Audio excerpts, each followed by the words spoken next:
नमस्कार दोस्तों, स्वागत है आप सभी का हमारे YouTube चैनल थैंक्स एजुकेशन में। दोस्तों, मैं गोपी चंद्र राठौर आपको मैथ्स पढ़ाता हूं। जैसे कि आप जानते हैं, आज हमारा नंबर सिस्टम का ये 4th क्लास है। ठीक है ना। हम ऑलरेडी इसका 3 क्लास करा चुके हैं, जिसके अंदर हमने बेसिक संख्याओं के बारे में आपको बताया था और हमने कुछ डिविजिबिलिटी के यानी कि भाज्यता के नियम के कुछ रूल्स देखे थे। ठीक है ना। आज हमारा जो मोस्ट इंपोर्टेंट होगा वो देखते हैं हम यूनिट डिजिट यानी कि इकाई की कोई संख्या। इकाई की कोई भी संख्या होगी उसे कैसे निकालते हैं आप, वो कैलकुलेशन हम सीखते हैं आज। ठीक है ना। ये पॉइंट आपके लिए बहुत ही ज्यादा इंपॉर्टेंट होते हैं। ठीक है ना। अगर आप हमारा वीडियो पहली बार देख रहे हैं तो चैनल को सब्सक्राइब जरूर करें। ठीक है ना। चलते हैं अपने मेन कॉन्सेप्ट की ओर। आज का जो कॉन्सेप्ट है यूनिट डिजिट। ठीक है ना। आज का जो हमारा कॉन्सेप्ट है वो है यूनिट डिजिट यानी कि इकाई का अंक।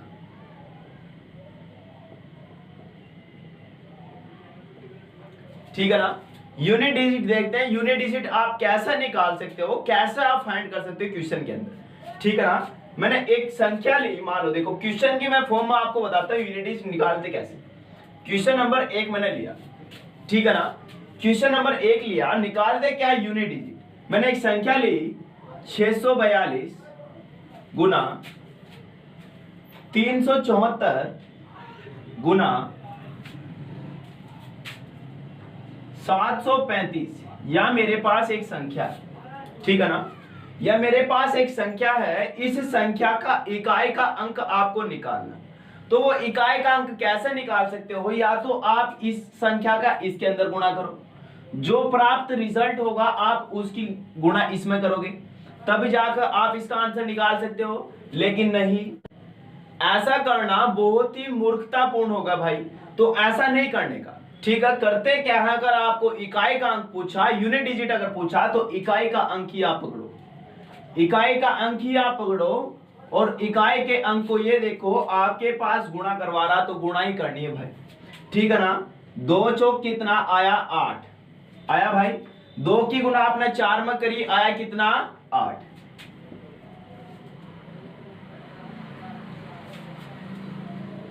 आया कितना, ये 8। अब आपके पास 4 और 2 की गुणा करने पर 8 आ रहा है, यानी कि इन दोनों संख्याओं का जो इकाई का अंक है वो 8 है। अब आपके पास ये इकाई का नंबर आया और आपके पास एक संख्या ये है जिसका इकाई का नंबर कितना है, 5। अब 8 पंजे 40, आपने 8 की गुणा करी किसमें, 5 में, और 8 पंजे 40 आया जी, आया।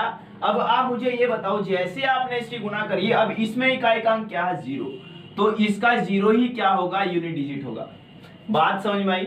इसका 0 ही क्या होगा, यूनिट डिजिट होगा। तो ये इसका क्या होगा, आंसर होगा। क्वेश्चन नंबर 2 देखना।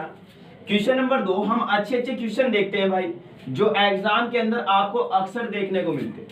ठीक है ना। क्वेश्चन नंबर 2 से देखना। आपके पास एक नंबर है 373 गुना 271 प्लस 455 गुना 322। ये आपके पास एक संख्या है, ये आपके पास एक नंबर, कोई दिक्कत नहीं। अब आप मुझे ये बताओ जरा, अगर ये दो संख्या गुना में है तो ये दो देखो, ये प्लस में हो गया भाई, और ये दो संख्या गुना में है ना। आपको इकाई के अंक से मतलब है तो आप इकाई के अंक पर ही काम करना। तो आप मुझे ये बताओ, इन दोनों की गुणा करने से बेटर क्या है भाई, यूनिट डिजिट आपको निकालना, तो यूनिटों पे ही काम करना, इकाई के अंक पर ही काम करना। तो इसका इकाई का अंक कितना, 5, और इसका कितना, 2। ठीक है ना। प्लस वाले को भी नहीं देखते, अभी आप केवल गुणा वाले को देखो। तो 3 ही कम 3, आपने 3 की गुणा करी 1 में, तो आया कितना, 3 आया जी। अब देखो 5 दूनी 10, तो ये कितना आया, 10 आया जी। अब ये प्लस का चिन्ह है तो प्लस का चिन्ह आपने लगा दिया, तो 3 और 10 कितना आया, 13। तो इसका इकाई का अंक कितना होगा, 3 होगा जी। क्वेश्चन नंबर 3 देखते हैं भाई। ठीक है ना। क्वेश्चन नंबर 3 देखते हैं। बहुत अच्छे अच्छे क्वेश्चन है भाई। ये क्वेश्चन आपको एग्जाम के अंदर बहुत ही ज्यादा हेल्प करेंगे। आपका ये प्लस पॉइंट होता है एग्जाम के अंदर। ठीक है ना। इसलिए सारे के सारे क्वेश्चन देखना, आराम आराम से देखना। ठीक है ना। क्वेश्चन नंबर देखते हैं 3। क्वेश्चन नंबर 3 देखना, 127 गुना 255 गुना 118, ये आपके पास एक क्वेश्चन है, ठीक है ना। इसका आपको इकाई का अंक निकालना, यानी कि क्या निकालना भाई, यानी कि क्या निकालना, इसका इकाई का अंक यानी कि यूनिट डिजिट, ठीक है ना। आपके पास ये संख्या है, इसका इकाई का अंक आपको निकालना यानी कि यूनिट डिजिट आपको निकालना। अब आप मुझे ये बताओ, मैं आपको एक छोटा सा फंडा बताना चाह रहा, जरा देखना कैसे। यदि किसी भी संख्या का यूनिट डिजिट 5 हो, सबसे पहली बात, किसी भी संख्या का यूनिट डिजिट 5 हो और उसके गुना में कोई सम संख्या हो, क्या हो, सम संख्या, तो हमेशा उसका यूनिट डिजिट यानी कि इकाई का अंक कितना आता है भाई, उसका इकाई का अंक हमेशा क्या आता है, 0 आता है भाई। क्या आता है, इकाई का अंक 0। अब देखना क्वेश्चन नंबर 4 देख लो, एक बारी और समझ लो, क्वेश्चन 4 भी देख लो। मैं क्या रहा, 127 है मेरे पास और 200 कितना 11, और मेरे पास है एक 205, ये मेरे पास है भाई क्वेश्चन। अब आप मुझे ये बताओ, आपको देखते ही समझ जाना चाहिए कि एक संख्या है जिसका यूनिट डिजिट कितना है, 5। इस 5 को पकड़ लो, 5 ही आपको क्या कर देगा, क्वेश्चन को हल कराने में हेल्प करेगा। अब आप मुझे ये बताओ, जैसे ही ये 5 आया इकाई का अंक, तो 5 आपके पास जैसे ही आया, या तो सम संख्या हो या विषम संख्या हो। अगर इकाई का अंक आपके पास 5 है और गुणा में एक सम संख्या, तो हमेशा यूनिट डिजिट कितना होगा, 0। लेकिन यदि 5 हो इकाई का अंक किसी संख्या का और गुणा में कोई भी संख्या हो लेकिन सम ना होकर विषम हो, तो हमेशा उसका यूनिट डिजिट कितना होगा भाई, हमेशा उसका यूनिट डिजिट कितना होगा, 5। और 5 ही क्या होगा, इसका करेक्ट आंसर होगा। अब देख लो कैसे आया, मुझे ये बताओ, 7 पंजे 35 आया कितना, इकाई का अंक 5। अब 5 की गुणा आप 8 में करोगे तो 8 पंजे 40, तो 40 का इकाई का अंक कितना होता है, 0। तो आंसर कितना, 0। अब ये देखो, 7 एकम 7 यानी कि 7 आया, आप 7 की गुणा 5 में करोगे, 7 पंजे 35, और 35 का इकाई का अंक कितना होता है, 5। आया समझ। क्वेश्चन नंबर 5 देखना,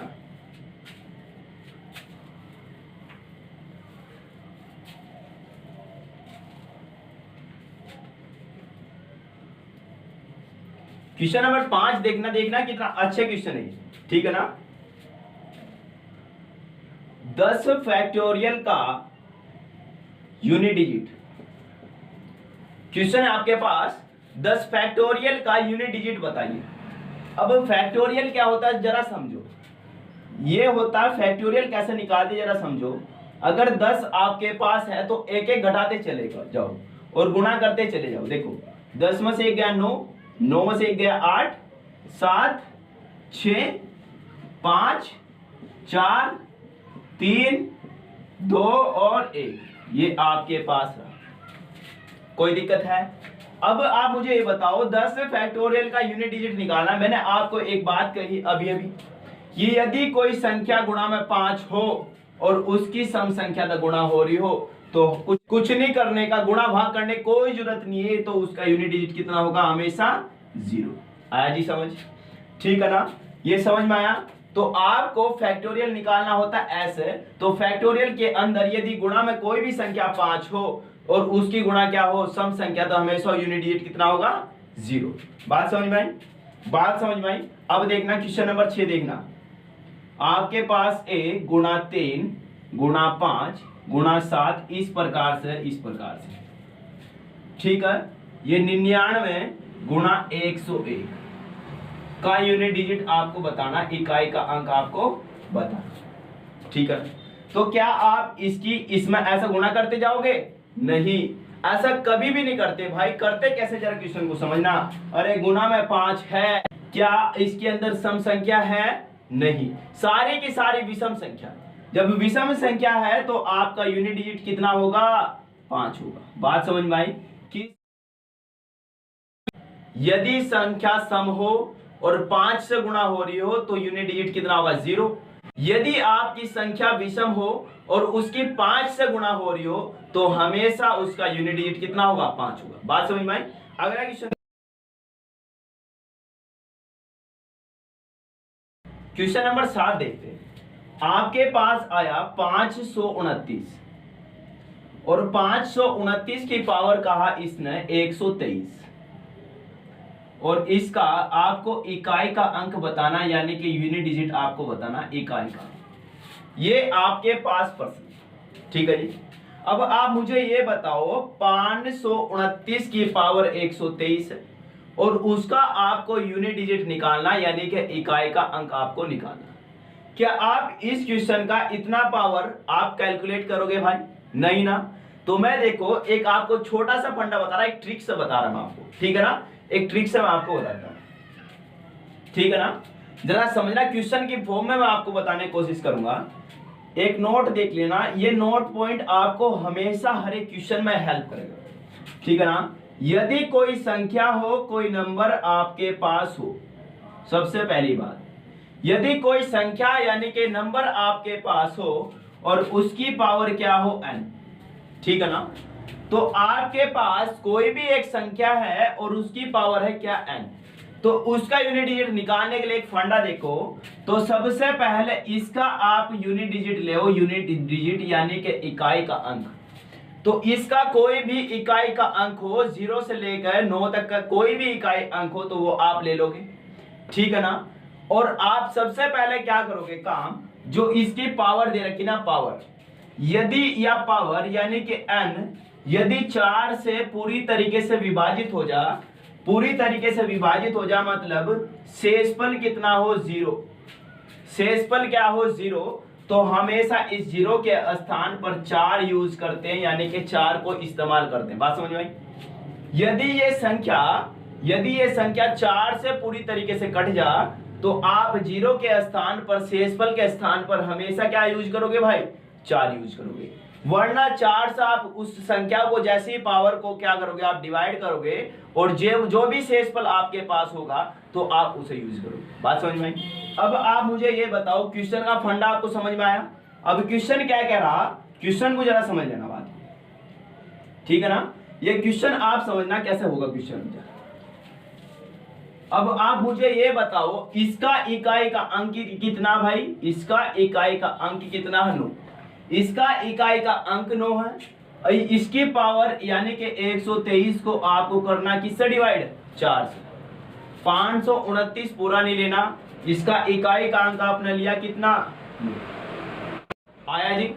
अब ये बताओ, जैसे ही 123 पावर थी, मैंने 4 से डिवाइड करा, 4 के विभाज्यता का नियम क्या कहता है कि लास्ट के 2 अंक यदि पूरी तरीके से कट जा तो 4 की डिविजिबिलिटी। आपने 4 से 23 को भाग लगाया तो शेषफल कितना बचा? 3।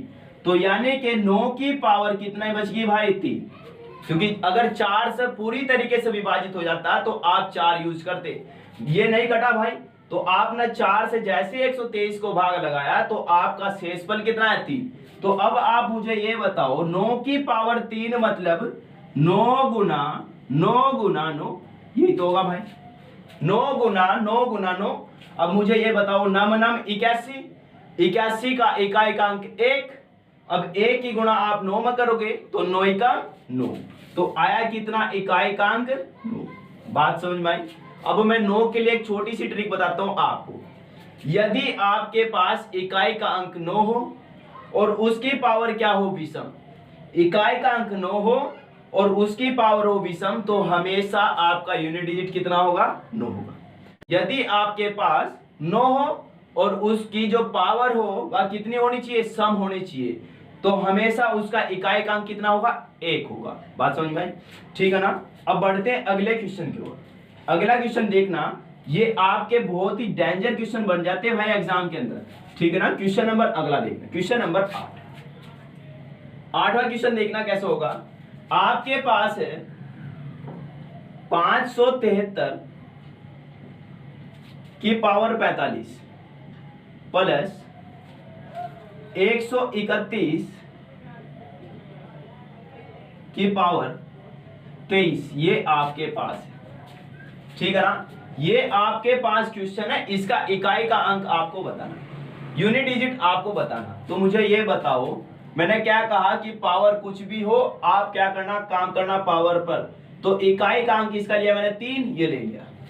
इस पावर को 4 से डिवाइड करोगे तो ये बताओ, इसका 4 एकम 4, 4 एकम 4, तो शेषफल कितना 1, तो उस पावर को यूज करना।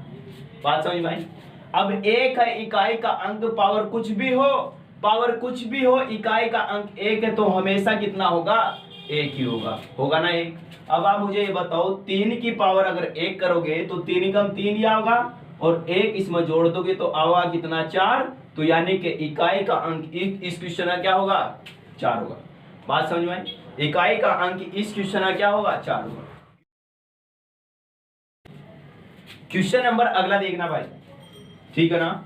आपके पास क्वेश्चन नंबर 9 है, जरा देखना कि 7 की पावर 95 माइनस 3 की पावर 58, ये आपके पास क्वेश्चन, और इसका इकाई का अंक आपको बताना, यानी कि यूनिट डिजिट आपको बताना, इकाई का अंक। इसका इकाई का अंक क्या होगा ये आपको बताना। अब मैंने क्या कहा, ये इकाई का अंक ही 1 है भाई, इसकी पावर को मुझे छोटा करना। पावर को छोटा करने का तरीका क्या बताया? 4 से भाग लगाओ, तो 4 दूनी 8, बच गया 1, हो गया 15, 4 दिए 12, तो बची कितनी पावर? 3। इसकी पावर तो होगी 3 माइनस, अब ये बताओ 3 आपके पास है, इस पावर को मुझे छोटा करना, तो क्या करोगे? भाग लगाया आपने 4 से, 4 एकम 4, बचे कितना? 18। अब ये 18 डिवाइड करोगे तो पावर कितना होगा? 2। कोई दिक्कत नहीं आया? अब आप मुझे ये बताओ 7 है, इसकी पावर कितनी है? 3। 7 और 7 ही 49। देखो आप इसकी पावर जैसे ही 3 करोगे, मुझे ये बताओ 7 की पावर जैसी आपने 3 करा तो 7 गुना 7 गुना 7 होगा भाई, माइनस 3 तिया कितना होगा? ये 9 होगा। कोई दिक्कत नहीं। अब ये बताओ 7 और 7 ही 49, कितना आया? 7 और 7 ही 49 आया जी। इसका यूनिट डिजिट कितना आया? 9। अब 9 की गुणा आप 7 में करोगे, 9 सते 63, तो इसका इकाई का अंक कितना है भाई? 3, और माइनस कितना है आपका? अब आप मुझे ये बताओ, क्या 3 में से आप माइनस का 9 कर सकते हो? नहीं। तो आप अब मुझे ये बताओ, एक क्यारी तो रहा होगा, एक हासिल तो रहा होगा, तो आप हमेशा इस प्रकार क्वेश्चन में 9 में से ना घटा लेना भाई, क्वेश्चन गलत हो जाएगा। तो आप एक नेचुरली कैरी मान लेना, यानी कि हासिल मान लेना, तो ये हो गया कितना? 13। अब 13 में से 9 गया, बचे कितना? 4। ठीक है जी, 13 में से 9 गया, बचे कितना? 4। ये आपने क्या मान लिया? कैरी मान लिया, ठीक है ना। एक कैरी आप ले लेते हो नेचुरली तरीके से, तो 13 में से 9 गया कितना? 4। तो इसका इकाई का अंक कितना हुआ भाई? इसका इकाई का अंक हुआ 4, ठीक है ना। तो इस प्रकार के क्वेश्चन आपके एग्जाम में बहुत ही ज्यादा बनते हैं भाई, ठीक है ना। आपको इतना इकाई के अंक पर क्वेश्चन कराना यह बहुत सफिशिएंट होता, ठीक है ना। आपको सारी प्रॉब्लम मैंने बता दी, क्वेश्चन किस प्रकार से आ सकता, ठीक है ना। तो आज के लिए इतना ही, धन्यवाद। अगर आपको वीडियो अच्छा लगा है तो दिल से लाइक करें, शेयर करें और अपने दोस्तों को बताएं, चैनल को सब्सक्राइब करें। जय हिंद।